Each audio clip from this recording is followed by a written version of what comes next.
மணப்பெண்ணின் பிரத்யேகமான திருமணம் விவாஹா தி சென்னை சில்க்ஸ். ஆச்சி பாதாம் ட்ரிங்க்.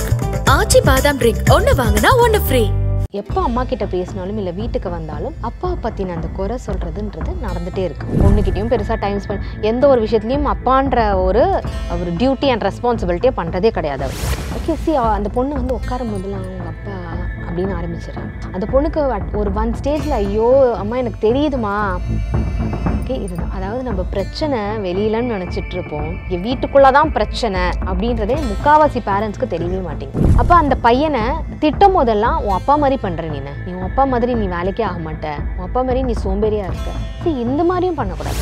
ஏதாவது ஒரு சின்னதாக அதுவும் இந்த ஜென்ரேஷன் கிட்ஸ் கிட்டலாம் வந்து நம்ம ரொம்ப வேர்ட்ஸ் எல்லாமே வந்து ரொம்ப பார்த்து பேச வேண்டியதாக இருக்குது. எப்பயுமே நான் சொல்லியிருக்கேன், நிறையா வாட்டி சொல்லிட்டு இருக்கேன், எந்த ஒரு ரிலேஷன்ஷிப் பற்றியும் குழந்தைங்கிட்ட தவறாக பேசவே கூடாது. அதே மாதிரி தான் ஆசி ஒரு டீன் வரும்போது பியூபர்ட்டி அடையும் போதில் நீ ரொம்ப ஜாக்கிரதையாக இரு, அந்த பையனெல்லாம் சும்மா சும்மா பார்த்துட்டே இருக்கக்கூடாது அப்படின்றது சொல்கிறது. நக்கீர நேயர்களுக்கு வணக்கம். பேரண்டிங் கவுன்சிலர் திருமிகு ஆசா பாக்கியராஜ் அவர்கள் அவங்க கொடுத்த கவுன்சிலிங் பற்றி நம்மிடையே தொடர்ந்து பேசிட்டு வராங்க. இன்றைக்கும் இணைஞ்சிருக்காங்க, அவங்கள வரவேற்கலாம். மேடம் வணக்கம். வணக்கம் சார். நேரத்துக்கு ரொம்ப நன்றி மேம். இன்னைக்கு தேங்க்யூ. அந்த பேரண்டிங் கவுன்சிலிங் பற்றி பேசும்போது இது யூஸ்வலாக வந்து பேரண்ட்ஸ்க்கான கவுன்சிலிங் மட்டும்தான். இதுலேயே வந்து சில வித்தியாசங்கள் சில கிளாஸஸ் இதில் இருக்குது. ஏன்னா பேரண்ட்ஸ் வந்து என்ன நினச்சிருக்காங்க அப்படின்னா பசங்களுக்கான கவுன்சிலிங் தான் ஃபஸ்ட்டு வேணும்னு சொல்லிட்டு உங்கள்கிட்ட அப்ரோச் பண்ணுறாங்க இல்லையா. ஆனால் பேரண்ட்ஸ்க்கான கவுன்சிலிங் பற்றி பேசும்போது முதல்ல வந்து வீட்டில் பேரண்ட்ஸ் எப்படி நடந்துக்கிறாங்களோ அதுதான் வந்து பசங்களுக்கு போகும். இப்போது உதாரணத்துக்கு சொல்லணும் அப்படின்னா வீட்டில் அப்பா அம்மா அடிச்சுக்குவாங்க, அந்த அடிக்கிற அந்த இதெல்லாமே வந்து பசங்களுக்கு தப்பாக போகும், அவங்களுக்கு ரொம்ப மன சிக்கலை கொடுக்கும், மன கவலையை கொடுக்கும். அதையும் தாண்டி சில பேரண்ட்ஸ் என்ன பண்ணுவாங்க அப்படின்னா அப்பாவை பற்றியோ அம்மாவை பற்றியோ குழந்தைகள்கிட்ட ஓப்பனாக தப்பாக பேசுவாங்க. இப்போ அப்பா பற்றி அம்மா தப்பாக பேசுவாங்க, அம்மா பற்றி அப்பா குழந்தைகள் தப்பாக பேசுவாங்க. அது வந்து குழந்தைங்களுக்கு ஒரு பிம்பத்தை கொடுக்கும். ஓகே இவங்க இப்படி தான் போல இருக்குது, இவங்க அப்பா வந்து உண்மையிலே தப்பு பண்ணுறாருன்னு சொல்லிட்டு அம்மா சொல்கிறத நம்பி இந்த மாதிரி சில குழந்தைகள் வந்து அப்பா மீது கோபத்தில் இருப்பாங்க. அந்த மாதிரி மனசிக்கல்கள் வந்து குழந்தைங்களுக்கு அவங்க வந்து அந்த ஏஜ் அவங்களுக்கு அந்தளவுக்கு அடாப்ட் பண்ண முடியாது. பட் இருந்தாலும் அதை தாங்கிக்கிட்டு அந்த சிக்கலோட சில குழந்தைகள் தான் இருப்பாங்க இல்லையா.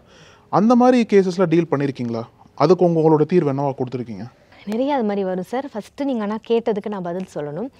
பேரண்டிங் கவுன்சிலிங் அப்படின்னாவே வந்து குழந்தைங்களை மட்டும் நம்ம கூப்பிட்டு வந்து சரி பண்ணிட்டா போதும் அப்படின்னு தான் வருவாங்க முக்கால்வாசி பேர். அதில் 90% வந்து பார்த்திங்கன்னா பேரண்ட்ஸ் அங்கே திருந்தணும் அப்படின்ற மாதிரி தான் என்னோடய பார்வை எல்லாமே அப்படி தான் இருக்கும். அஃப்கோர்ஸ் நானே முன்னாடி சொல்லியிருக்கேன், எங்கே வேணாலும் சொல்வேன். நான் இந்த ப்ரொஃபஷனுக்கு வந்த ஒரு ரீசன் நான் என் குழந்தைய மாற்றணும் அப்படின்ட்டு தான் நான் வந்து பேரண்டிங் பற்றி நம்ம ஆரம்பித்தது. அதுக்கப்புறம் ஒரு இன்ஸ்டண்ட்டில் வந்துட்டு இந்த இடத்துல குழந்தைங்க எதுக்கு மாற வேண்டியது இந்த இடத்துல நான் தான் அப்படின்றதுல தான் வந்துட்டு என்னோட பார்வை எல்லாமே சேஞ்ச் ஆகி இன்றைக்கி நான் அந்த அளவுக்கு இந்த ப்ரொஃபஷனில் இருக்கிறதுக்கு reason I have to change அப்படின்றது தான். So parents has to accept it. அவங்க மாறினாதான் குழந்தைங்க மாறுவாங்க.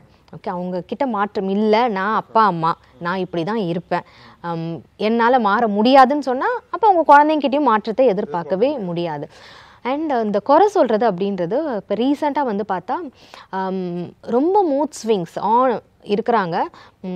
அதாவது ஒரு நாளைக்கு அவங்க நார்மலாக இருக்கிறதே வந்து பார்த்தா ஒரு 2 மணி நேரம் 3 மணி நேரம் தான் மேம் இருக்கிறாங்க. நீங்கள் கொஞ்சம் பேசி பாருங்கள் அப்படின்றதான் வந்து சொன்னாங்க. பேரண்ட் வந்து கூப்பிட்டுட்டு வந்தாங்க, அம்மா கூப்பிட்டுட்டு வந்தாங்க. ஸோ இவங்கள்ட்ட பேசும்போது எஸ் அஃப்கோர்ஸ் கொஞ்சம் பாஸ்ட்டில் வந்து she has some issues. Okay ஒரு அப்யூஸ் நடந்திருக்கு. அந்த அப்யூஸை பற்றி பெருசாக வீட்டில் வந்து பண்ணலை. பட் அவங்க வந்து அது வந்து ஆல்மோஸ்ட் வந்து ஒரு 10-15 இயர்ஸ் ஆயிடுச்சு.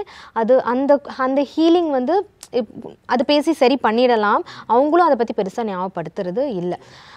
அதுதான் மேஜர் இதுவாக இருந்தது. பட் ஆனால் அதை மீறி வந்து அதாவது அம்மா சொன்னதை வச்சு மேஜராக இருந்ததுன்றது அதுதான் இருந்தது. பட் அவங்கள்ட்ட பேச தான் தெரிஞ்சது அப்பா வேலைக்கு போகலை, அப்பா வந்து வீட்டில் தான் இருக்கிறாங்க. ஸோ அம்மா தான் வந்துட்டு எல்லாத்தையுமே பார்த்துக்கிறது. தட் இஸ் காலேஜ் ஃபீஸ்லேருந்து இவங்களோட மற்ற செலவுகள் எல்லாமே அம்மா தான் பார்த்துக்கிறது. அப்படி அம்மா பார்த்துக்கிறத வந்து அந்த பொண்ணுக்கு ஏற்கனவே ஒரு சின்னதாக ஒரு கில்ட் இருக்குது. நம்ம பெருசாக எதுவும் கேட்கக்கூடாது, அம்மாவுக்கு ரொம்ப பேர்ட் அந்த ஆமாம் அவங்க வந்து இப்போ ஆல்மோஸ்ட் காலேஜ் முடிக்கிற தருணத்தில் இருக்கிறாங்க ஆமாம். ஸோ அதனால் இன்னும் வேறு என்ன பண்ணணும் இப்படிலாம் யோசிக்கும் போது இவ்வளோ காசு செலவாகணும் அந்த ஒரு கில்ட் ஃபீலில் இருக்காங்க. ரெண்டாவது இவங்க ஹாஸ்டலில் தான் இருக்கிறாங்க. பட் அம்மா வந்து எப்போ அம்மா கிட்ட பேசினாலும் இல்லை வீட்டுக்கு வந்தாலும் அப்பா பற்றின அந்த குறை சொல்கிறதுன்றது நடந்துகிட்டே இருக்குது. ஓகே இந்த புலம்பல் அப்படின்றது இருந்துகிட்டே இருக்குது. உங்க அப்பா ஒருவேளை அம்மாவுக்கு என்ன என் பொண்ணுதான் ஆதரவு, பொண்ணுதான் பகுதின்னு சொல்றது வந்து அவங்களுக்கு அப்படியே குறையா. அதுதான் நான் உங்கள்கிட்ட அப்புறம் எக்ஸ்பிளைன். அதாவது இப்போ எல்லாருக்குமே இல்லை, ஒரு வெண்ட் பண்றதுக்கான ஒரு ஸ்பேஸ் வந்து இருக்கணும். அது அஃப்கோர்ஸ் எல்லாருக்குமே பார்ட்னரா தான் வந்து இருக்கணும்ன்றதை எக்ஸ்பெக்ட் பண்ணுவாங்க. பட் பார்ட்னரே அங்க சரி இல்லைன்னா ஒன்னு பேரண்ட்ஸை தேடி போவாங்க, பேரண்ட்ஸும் சரி இல்லைன்னா சிப்ளிங்ஸ் கிட்டயும் முடியலன்னா ஃப்ரெண்ட்ஸ். யாருமே இல்லாதவங்க ஒரு காலகட்டத்துக்கு மேல என்ன ஆயிடும்னா அவங்களால எவ்வளவுதான் அது மனசுல வச்சுட்டு இருக்க முடியும். ஓகே, இப்போ அவங்களோட ஏஜுமே வந்து பார்த்தா அரௌண்ட் ஒரு 48 to 50 கிட்ட இருப்பாங்க. ஸோ மெனபாஸ் ஸ்டேஜ், அந்த மெனபாஸ் ஸ்டேஜ்ன்ற போது அவங்களுக்குள்ள ஹார்மோனல் சேஞ்சஸே நிறைய நடக்கும், அவங்களுக்கு ஸ்ட்ரெஸ் இருக்கும். அது மீறி வந்து இப்போ வீட்டில் வந்து ஹஸ்பண்டும் சரியில்லை ஓகே அப்படின்ற போது அவங்களுக்கு யார்கிட்ட அதை வெண்ட் பண்ணுவாங்க. பட் எல்லாத்துக்குமே ஒரு லிமிட் இருக்குல்ல சார். இவங்க வந்து அம்மாவோட கஷ்டம் தெரியுது, அம்மாவை தான் எல்லாமே வந்து பார்த்துக்கிறாங்க பண்ணுறாங்க. அப்பா வந்து இந்த இடத்துல மாறும், அப்பா ஏதாவது ஒரு வேலைக்கு போகணும், அம்மாவுக்கு ஏதோ ஒரு சப்போர்ட். அவர் வேலைக்கும் போகிறதில்ல, வீட்டிலையும் பெருசாக சப்போர்ட் பண்ணுறதில்ல. ஓகே, ஹவுஸ் ஹோல்ட் விஷயத்துலையும் எதுவுமே ஹெல்ப் பண்ணுறது கிடையாது, பொண்ணுக்கிட்டையும் பெருசாக டைம் ஸ்பெண்ட், எந்த ஒரு விஷயத்துலையும் அப்பான்ற ஒரு டியூட்டி அண்ட் ரெஸ்பான்சிபிலிட்டியை பண்ணுறதே கிடையாது. அப்போ அவங்களுக்கு அந்த வெண்ட் வந்து யார்கிட்ட கொடுக்கணும் அப்படின்றது பொண்ணுகிட்ட போயிடுது. ஆமா, ஆனா பொண்ணு அது வந்து ரொம்ப எக்ஸீட் ஆகுது. ஓகே, அந்த பொண்ணு வந்து உட்காரும் போதெல்லாம் அவங்க அப்பா அப்படின்னு ஆரம்பிச்சிடறாங்க. அந்த பொண்ணுக்கு ஒரு ஒன் ஸ்டேஜ்ல ஐயோ அம்மா எனக்கு தெரியுதுமா அப்பா அப்படிதான் இருக்கிறாருன்னு தெரியுது, பட் என்னால் இதை வந்து தாங்க முடியல. அந்த பொண்ணுமே வந்து ரொம்ப தொலைவிலேருந்து ஹாஸ்டலில் தான் படிக்கிறாங்க. அவங்களுக்கும் வந்து பாஸ்டில் வந்து ஒரு இஷ்யூ இருந்திருக்கு, அதை நினச்சி அவங்களுக்கு வந்து இப்போ வந்து அடுத்தது கல்யாணம் பண்ணணும் அப்படின்றதெல்லாம் உங்களுக்கு சிந்தனை வரும்போது அந்த ஒரு இஷ்யூ வந்துட்டு போகுது. அதை மீறி வந்து அம்மாவும் இப்படி அவங்க கிட்ட இப்படி பேசும்போது அவங்களால அதை வந்து தாங்கிக்க முடியல. ஓகே, இதுதான் அதாவது நம்ம பிரச்சனை வெளியிலன்னு நினச்சிட்டு இருப்போம். ஓகே, ஏதோ ஒரு குழந்தைக்கு வெளியில ஏதோ பிரச்சனை நடக்குது, இல்லை வேற ஏதோ ஒரு அடிக்ஷனா இருக்கலாம், இல்லை வேற ஏதோ வந்து குழந்தை பார்த்து பயந்துட்டா பண்ணிட்டா அப்படின்ற மாதிரிலாம் இல்லாமல் இங்கே வீட்டுக்குள்ளதான் பிரச்சனை அப்படின்றதே முக்காவாசி பேரண்ட்ஸ்க்கு தெரியவே மாட்டேங்க. ஓகே, ஒன்று இதே மாதிரி இன்னொரு கிளைண்ட் வந்து பார்த்தீங்கன்னா சார், அப்பா அம்மாவுக்கு சண்டை. ஓகே, அந்த இடத்துலையும் வந்துட்டு அப்பா வந்துட்டு ஏதோ ரொம்ப லேசியாக இருப்பார். ஓகே, எல்லாத்துக்குமே வேர்பல் அப்யூஸ், ஒய்ஃபை வந்து வேர்பல் அப்யூஸ் பண்ணுறது, இது மாதிரிலாம் நடக்கும். அப்போ அந்த பையனை திட்டும் போதெல்லாம் உன் அப்பா மாதிரி பண்ணுற நீ உன் அப்பா மாதிரி நீ வேலைக்கே ஆக மாட்ட, உன் அப்பா மாதிரி நீ சோம்பேறியாக இருக்க. இந்த மாதிரியும் பண்ணக்கூடாது. ஓகே, நம்ம கஷ்டம் இந்த இடத்துல அவங்களோட செல்ஃப் வந்து நினச்சிட்டு இருப்போம். இப்போ நம்மளுக்கு ஒரு பிரச்சனைனா சுற்றி இருக்கிறவங்க தான் எல்லாத்துக்குமே காரணம், நம்ம கரெக்டா தான் இருக்கிறோம் அப்படின்ற நம்ம கிட்ட அந்த ஒரு சூப்பர் ஈகோ இருக்கும் பாத்தீங்களா சார், அதுதான் நம்ம மைண்ட்ல வந்து எப்பயுமே ஃபிளாஷ் ஆயிட்டு இருக்கும். ஆனா நம்ம முதல்ல இந்த இடத்துல ஒழுங்கா இருக்கோமா? ஓகே, நம்ம இப்படி பேசுறதுனால நாளைக்கு அந்த குழந்தைக்கு வந்து அது எப்படி பாதிக்கும், என்ன பண்ணும்? இப்போ இவங்க என்ன சொல்றாங்க அப்படின்னா, எனக்கு இது வீட்டுக்கு வரதுக்கே பிடிக்கல. ஓகே, அம்மாக்காக தான் நான் வரேன். ஓகே, அம்மா வந்து இவ்வளோ கஷ்டப்படுறாங்க, சரி நம்மளால ஒரு மாரல் சப்போர்ட். இப்போ அந்த குழந்தையால உடனே இப்போ வேலைக்கு போய் சப்போர்ட் பண்ண முடியாது. ஓகே, அந்த தாட்டும் வருது அவங்களுக்கு. ஆனால் படிப்பு முடிக்கணும்ல, என்ன போய் வேலை பார்க்க முடியும்? இப்போ ஏதாவது ஒரு டிகிரி கையில் இருக்கணும், அதை மேற்படிப்பு படிக்கணும், இல்லை அதுக்கு தகுந்த வேலைகள் கிடைக்கணும், எல்லாமே இருக்கும். அந்த ஒரு கில்ட்டும் இருக்குது. பட் இருந்தாலும் ஒரு மாரல் சப்போர்ட் கொடுக்கணும்னு தான் நான் வீட்டுக்கு வரேன். பட் அந்த டே ஒன்று நான் சாப்பிடும் போது, சும்மா உட்காரும் போது, வெளியில் வாக்கிங் போகும்போது எல்லாம் அந்த புலம்பல் இருக்கும்போது என்னால் அதை வந்து தாங்கிக்க முடியல. Everything has a limit. Ma'am, இதில் மேம் அந்த பேரண்ட்ஸ் சில்ட்ரன் பாண்டிங் பற்றி பேசும்போது அது ஒரு உடையக்கூடிய கண்ணாடி மாதிரி. அதை வந்து எங்கே நம்ம கட் பண்ணுறோம் அப்படின்னா, அந்த கண்ணாடி உடஞ்சிச்சு அப்படின்னா திருப்பி ஒட்ட வைக்கிறது ரொம்ப கஷ்டம். அது வந்து அந்த கண்ணாடி எதால் செய்யப்பட்டிருக்கு அப்படின்னா சப்போர்ட்டால் செய்யப்பட்டிருக்கும், நம்பிக்கையால் செய்யப்பட்டிருக்கும், நீங்கள் சொன்னது போல் லிமிட்டால் செய்யப்பட்டிருக்கும். அந்த லிமிட்டில் இது எல்லாமே ஸ்ட்ராங்காக இருந்தால் மட்டும்தான் அந்த கண்ணாடி ஸ்ட்ராங்காக இருக்கும். சப்போஸ் இதில் பேரண்ட்ஸ் மீறி அதை உடைச்சாவோ சில்ட்ரன் உடைச்சாவோ அதை ஒட்டுறது ரொம்ப கஷ்டம். இப்போ இந்த பேரண்ட்ஸ் சில்ட்ரன் பாண்டிங்கில் பேரண்ட்ஸ் வந்து அதீத தப்பு பண்ணுறது, அதாவது நீங்கள் சொன்னது போல் எங்கே வந்து ஷேர் பண்ணுறத பேரண்ட்ஸ் நிறுத்தணும். குழந்தைங்கள்ட்ட எதெல்லாம் ஷேர் பண்ணணும்னு ஃபஸ்ட்டு பார்க்கணும், எதோடு நிறுத்திக்கணும் அப்படின்ற ஒரு இதையும் வந்து பேரண்ட்ஸ் புரிஞ்சுக்கணும் அப்படின்னா அது எங்கே நீங்கள் சொல்வீங்க? ரொம்ப very good question. Because bonding between a parent and children is very very beautiful, at the same time it is very sensitive. Okay, ஏதாவது ஒரு சின்னதாக, அதுவும் இந்த ஜென்ரேஷன் கிட்ஸ் கிட்டலாம் வந்து நம்ம ரொம்ப வேர்ட்ஸ் எல்லாமே வந்து ரொம்ப பார்த்து பேச வேண்டியதாக இருக்குது. ஓகே, ஒன்னால தான் வந்து நான் இப்படி இழைச்சி போய் நான் இப்படிலாம் இருக்கிறேன், உனக்கு வேலை பார்த்து தான் நான் இப்படி இருக்கிறேன், உங்கள் அப்பாவும் எனக்கு எதுவும் சப்போர்ட் பண்ணுறதில்ல, that hurts a children more. இது மாதிரி பேசுகிற பேரண்ட் கிட்ட அந்த குழந்தை வந்து சாப்பிடாமலாம் கூட இருந்திருக்கிறாங்க, நம்மள்ட்ட கவுன்சிலிங் வருவாங்க. ஓகே. ஸோ அதனால் வந்துட்டு அதுதான் நம்ம ஏற்கனவே ஒரு எபிசோடில் நான் சொல்லியிருக்கேன்னு நினைக்கிறேன். எந்த ஒரு குழந்தையுமே இதை எதிர்பார்க்குறதே இல்லை. நீ எனக்காக சாக்ரிஃபைஸ் பண்ண, ஓகே, நீ வேலைக்கு போகக்கூடாது, நீ எனக்காக சாமிக்கிட்ட ஒரு மாதம் ஃபுல்லாக சாப்பிடாம விரதம் இருக்கணும், அப்போ தான் நான் நல்லா படிப்பேன், எந்த ஒரு குழந்தையுமே கேட்கறது கிடையாது. அப்போ அதை மீன் பண்ணும்போது they are taking it very serious. ஆனால் அதை ஒட்ட வைக்கணுன்றது ரொம்ப கஷ்டம் சார். என்கிட்ட ஒரு கேர்ள் இருக்கிறாங்க, அவங்க அம்மாக்கும் பொண்ணுக்கும் இப்படி தான் வந்துட்டு எப்போ பார்த்தாலும் குறைன்னு அவங்க சின்ன வயசுலேருந்து சொல்லியிருக்காங்க. இப்போ அந்த பொண்ணு காலேஜ் போகிற ஸ்டேஜில் இருக்குது. என்னை எங்கேயாவது கொண்டு போய் ஒரு மூலையில் சேர்த்துருங்க, அதோட என்னை விட்டுடணும். எனக்கு ஒரு ஃபோன் பண்ணி பேசுறது என்ன ஏதுன்னு I am not ready to talk to her and she'll never change ஆண்டின்றாங்க. நான் சொல்ல நான் பேசுகிறேன்டா, அம்மா கிட்ட பேசி பார்க்குறேன்டா. No, she will never change aunty. அவங்கெல்லாம் அப்படி தான் அப்படின்ற மாதிரி அவங்களோட மனசில் அம்மா சரி பண்ண முடியாது, நம்மளால அந்த பாண்டிங்கை கிரியேட் பண்ண முடியாது அப்படின்னு குழந்தைங்கள்லாம் இதே மாதிரி ஒரு அம்மாவை பார்க்கறதுனால தான் நம்பிக்கை இழந்துடுறாங்களோ, இப்படிதான் இருப்பாங்க போல, சரி பண்ண முடியாது. ஆமாம் சார், அதாவது ஒரு டைம் 2 டைம் இல்லை சார், இட் இஸ் ரிப்பீட்டிங். அதே மாதிரி அந்த பொண்ணு அவ ரொம்ப கிளியராக தான் சொல்கிறா, நான் நிறைய சான்சஸ் கொடுத்து பார்த்துட்டேன், அம்மா சாரி கேட்கும் போது ஓகே ஷீல் சேஞ்ச். அது ஒரு வாரத்துக்கு இருக்கும், திருப்பியும் அது ரிப்பீட் ஆகும். ஓகே. அண்ட் அந்த குழந்தை சார் இதை மட்டும் பார்க்கறது இல்லை, அந்த அம்மா வீட்டில் இருக்கிற தாத்தா பாட்டி, ஓகே, அதாவது அவங்களுக்கு அப்போ இன்லாஸாக இருப்பாங்க, அவங்களோட அத்தை, சிஸ்டர் இன்லா, இவங்க கிட்டலாம் எப்படி பிஹேவ் பண்ணுறாங்க அம்மா. ஏன்னா இப்போ யூஸ்வலாகவே இது மாதிரி இன்லாஸ்ன்னு வரும்போது சார் அந்த குழந்தைங்க கிட்ட எல்லாருமே நல்லா இருப்பாங்க, ஆனால் அந்த வீட்டோட மருமகள்னு வரும்போது வேற மாதிரி இருப்பாங்க. அவங்களுக்கு என்ன இன்டெப்த்தாக நடக்குதுன்றது தெரியாத வயசு அது. ஆனால் அம்மா கஷ்டப்படுறாங்கன்றது அந்த குழந்தை தானாக தெரிஞ்சுக்கணும். இப்போ நீங்கள் கேட்டிங்க பார்த்தீங்களா, எது ஷேர் பண்ண இந்த பக்கம்ல போயிட்டு எப்போ பார்த்தாலும் உன் அத்தை இருக்கா பார்த்தியா, உன் பாட்டி இருக்காங்கல்ல அப்படின்னு ஆனால் அவங்க பார்க்குறது அவங்கக்கிட்ட அந்த அஃபெக்ஷன் காமிக்கிறது வேற மாதிரி இருக்கும். அப்போ அம்மா இந்த இடத்துல போய் சொல்கிறாங்களா, அம்மா இது மாதிரி, அப்போ அவங்களாம் நல்லவங்க தானே அப்படின்ற மாதிரி ஆகிடும் அது. ஓகே.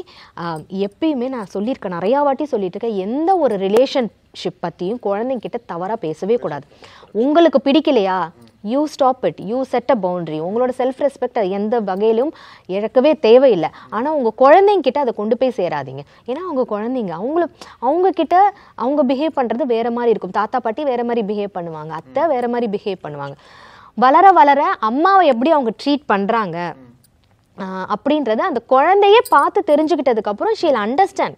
அப்போ அந்த குழந்தை எத்தனையோ வீட்டில் அந்த குழந்தைங்க கேள்வி கேட்குறாங்க, சார் ஏன் எங்கள் அம்மா கிட்ட இப்படி பேசுகிறீங்க, ஓகே, எதுக்கு அது மாதிரி அவங்களை இல்ட்ரீட் பண்ணுறீங்கன்னு கேட்குற குழந்தைங்களும். ஏன்னா அவங்க தானாக பார்த்து அப்சர்வ் பண்ணுறாங்க.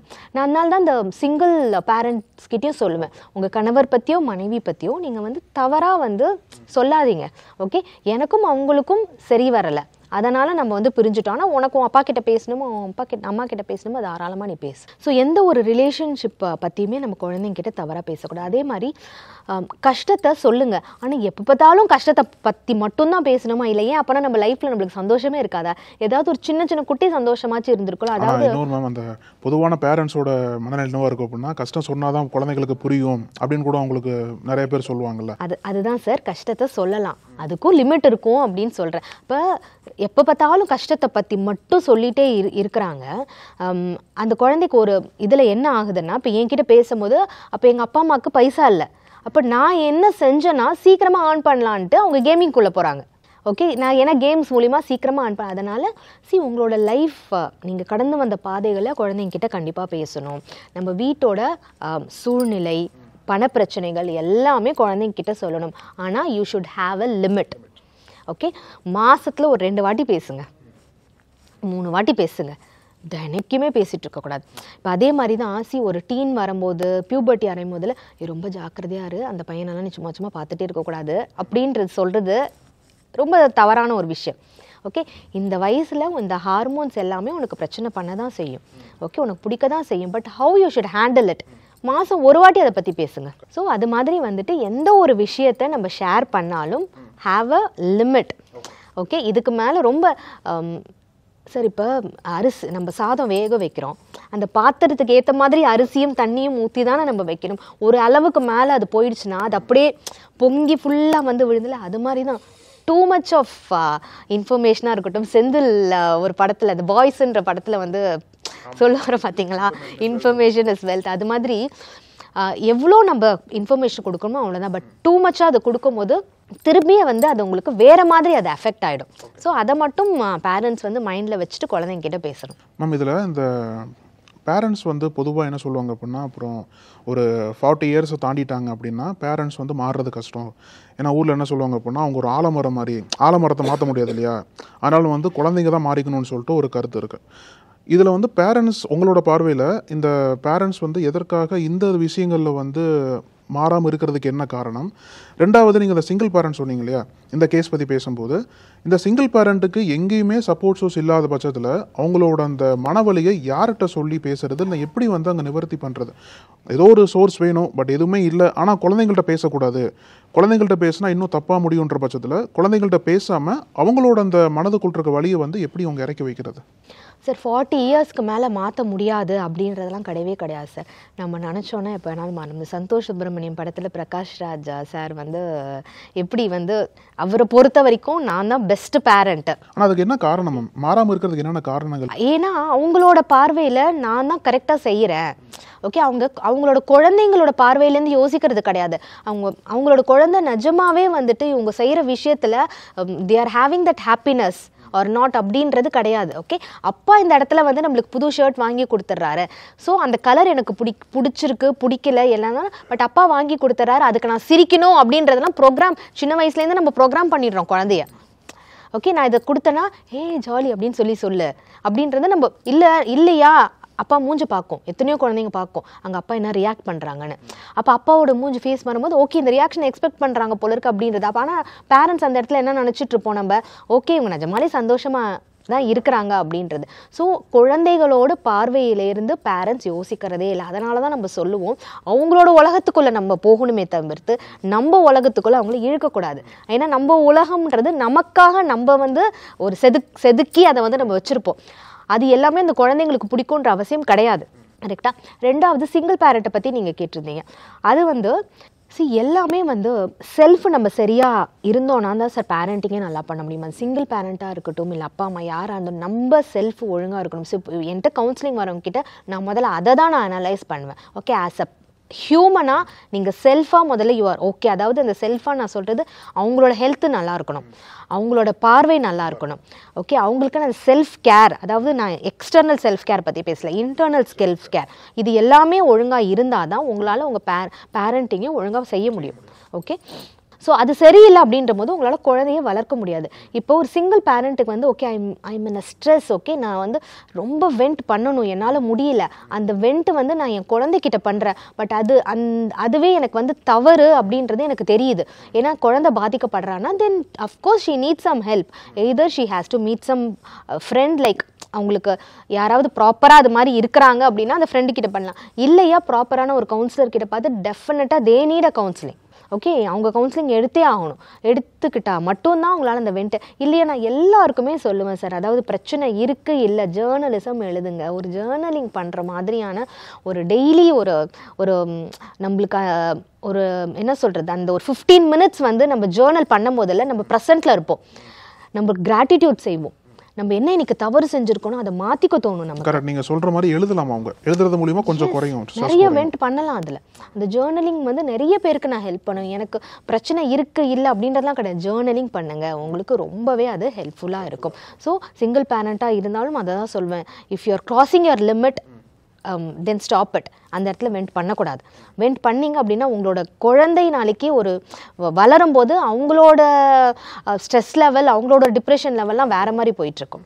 ரைட் மேம், நிச்சயமாக உங்களோட கருத்துக்கள் வந்து எல்லாத்துக்கும் விழிப்புணர்வாக இருக்கும். அதை கடைசியில் சொன்னீங்க இல்லையா, எழுதுங்க அப்படின்ற வந்து எல்லாத்துக்கும் ஒரு தேவையான ஒரு விழிப்புணர்வு தான். ரொம்ப நன்றி மேம் கருத்துக்கள். Thank you sir.